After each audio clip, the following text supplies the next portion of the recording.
Choose any rice for making curd rice, but do not use basmati rice for making curd rice. Here I have used Sona Masuri rice. I washed until the water ran clear and I'm going to soak the rice in it for about an hour or two. Meanwhile, I'm going to prepare the spices. I have taken green chili and ginger. Here I have cut the green chilies horizontally with little bit of gap. Just because I'm doing it does not mean you have to do the same. You can also vertically slice the green chilies to get as much spiciness as you want, or you can finely chop them, or else you can also put them in a mortar and pestle and mash them nicely. For making temple curd rice, green chili is a must. Don't skip on it. If you skip it, you won't get the same taste as the temple curd rice.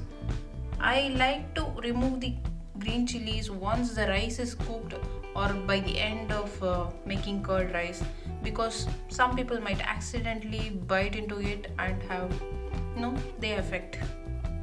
Green chili is a hot spice and I actually like to flavor the rice with it. I will keep the green chili aside and I will prepare the ginger now. For that I'm just placing a scraper below and scraping the skin of ginger onto it. This makes cleaning a little bit easier for me and I learned it from Andy Cooks.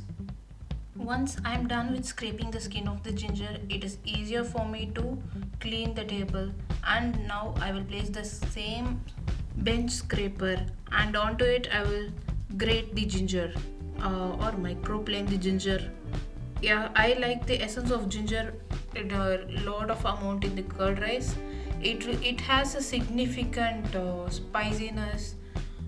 Once cooked, it sticks to the rice really well and boosts the flavor of the curd rice. Similarly, you can also crush the ginger in a pestle and a mortar and add it to the spices. It's not necessary that you should also grate it just because I'm grating it here. But the important thing is you should never skip the ginger here. It is a must in this recipe. Add a little bit of salt also to the ginger and green chili. It is also going to flavor the rice. The last part of seasoning is cumin seeds. Now we are going to pound it.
Si lascia di pimbandare se sono davanti, riesce a nuotare fuori la mia, sa riesce a andare di più, questo mi ha suscitato, sì, come ciò, io c'è stato tutto il cese, avete lì a circa, mani, ma dopo mi si riesce a, già mandato mi sa, tutto bene, devo andare a tornare di più, chi richiede di più, ma si chiede, Rati Hara Rama Sarakandavasi Kandava Vidvana Tamisa Di Purasama Stam Jam Di Hira Hira Sam Saja Ayat Yadara Shankari Mandaram Dati As you can see, I haven't fully powdered the cumin seeds. If it breaks open, then it is just enough to flavor the rice. I added all the salt needed for making curd rice now itself to the seasonings. This is enough for the whole curd rice recipe. If I add any more salt, it is going to be too salty. If there is less amount of salt in the food, you can add it later. If there is too much of salt, you can't remove it. Add in a little bit of curd to the seasonings. This is going to be a game changer. Trust me, without curd, it is going to taste a bit different. With curd, the seasonings are going to be great with the rice. The rice is soaking and the spices are getting marinated in the curd. Let's prep some coriander leaf. The curd rice and coriander leaves combination is like a match made in heaven. You can miss out on adding it, but if you have it, it is a delightful flavor. In short, curd and coriander mingle really well and enhance the flavor of the dish. Coriander seeds and coriander leaves have a little bit of difference in the taste. While we use coriander seeds for cooking, we usually use coriander greens for garnishing. So you cannot replace the coriander greens with coriander seeds here. Once I am done chopping, I will keep coriander aside until the end of the recipe. That is when we are going to add it. I have marinated the spices for an hour and this is what they look like. Before putting the pot on the stove, I am adding all the spices to the rice. Here today I soak the rice for just 1 or 2 hours. But sometimes for cooking curd rice, I would like to soak the rice for at least 12 hours. This will make sure that the rice has soaked well and they will cook to the desired consistency. In the case of soaking the rice for 12 hours, I usually discard the soaking water and fill the pot again with the fresh water with the rice. It's time to start to cook the rice. For that I will place it on fire. Very few Indian houses use the electric stove. You can find only this fire-based gas stove in most of the Indian homes.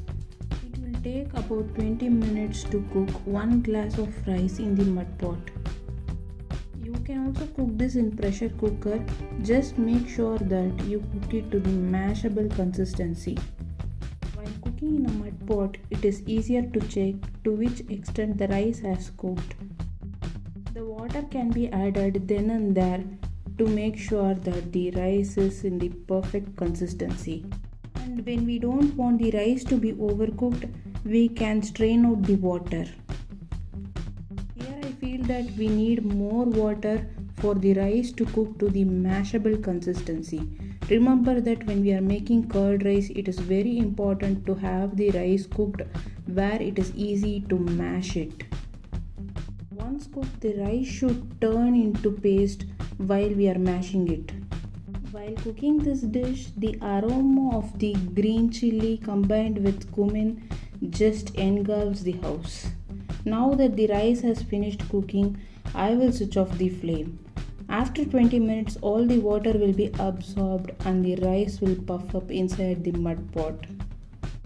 It's been 20 minutes and you can see that all the water has been absorbed by the rice. Mud pot acts more like a pressure cooker. After you switch off the flame, it will make sure that the rice is completely cooked. Now it's time to mash the rice. Take your time to mash the rice. This is very important for curd rice. If you are cooking for people in your house, then wait for the rice to cool down and just use your clean hands to mash the rice. That is the best way to mash the rice. Using ladle is not that effective. By mashing with your hands, you can actually check the consistency of the mashed rice. It is also a very good exercise for lazy people.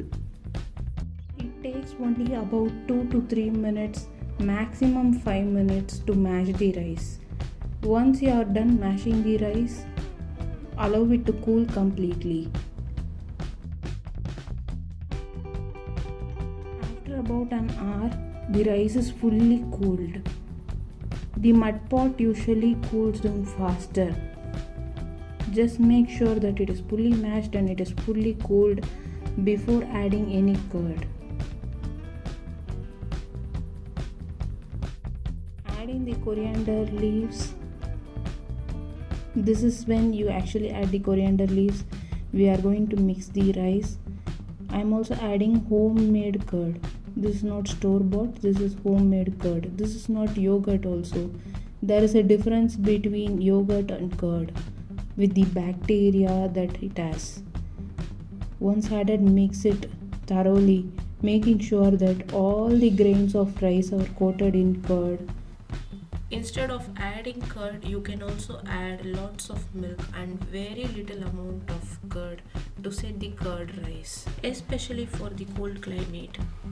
I have kept the curd rice really simple here, but there are some things that you can add to make it even more special, like raisins, cut raw mango, pomegranate seeds. For the finishing touch, you can temper it with mustard seeds, asafoetida and red chili.